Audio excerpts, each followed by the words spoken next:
I interviewed a lady the other day who's going to be one of our presenters at the retreat. Yeah. And I've been in awe of her. I'm just blown away by these women that are coming to facilitate at this retreat. Yeah. It's like I'm meeting all these people and I'm getting a little bit starstruck. Anyway, this one lady, and she's coming to facilitate, and I've known about her for years. And so I said, I'm from Red Tent Australia. I'm not sure if you've heard of us, that whatever. And she goes, you'd have to be living under a rock not to heard of Red Tent Australia. And then she said, I need to stop you right there. And my heart was like, oh God, have I done something wrong? She goes, I just want to tell you that what you've done for women in Australia, this movement, even just as 10 years ago, we couldn't gather in groups without being called bad names. And now, you've changed this. And I'm like, whoa. Oh, that's amazing.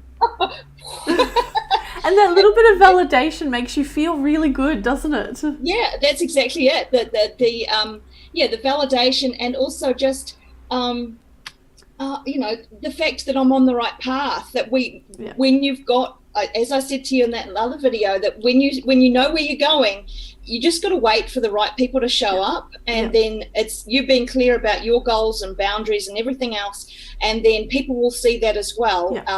And having the confidence to just keep going. And then the most amazing people come out of the woodwork, and they all want to join you on the path and walking, with this whole common goal thing. So it's when you stand in your power and you just say, this is who I am, this is what I stand for, this is what I want. People just want to help, or they go, yes, you're aligned with me, let's do it together. Yeah, and it's a phenomenal thing. I had a little bit of a thing that used to happen, and it was pointed out to me by a dear friend, and she said, when I'm freaking out, when I'm stressing out, I get this like a drowning person clinging to a life raft, help me. And it wasn't that I was actually feeling strong and saying, well, this is what's going on, can you help me? I was trying to get people to do it for me. Oh, okay, yeah.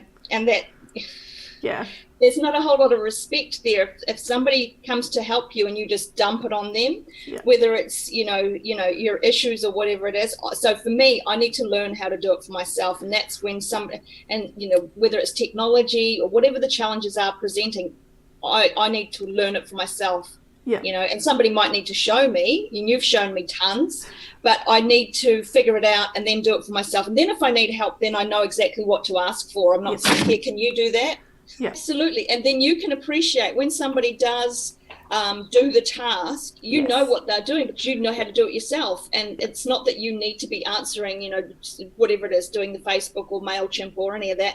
But you could, if you needed to. You just don't have the time right now. So when somebody else does it, you're extremely appreciative because you know what's entailed. Yes.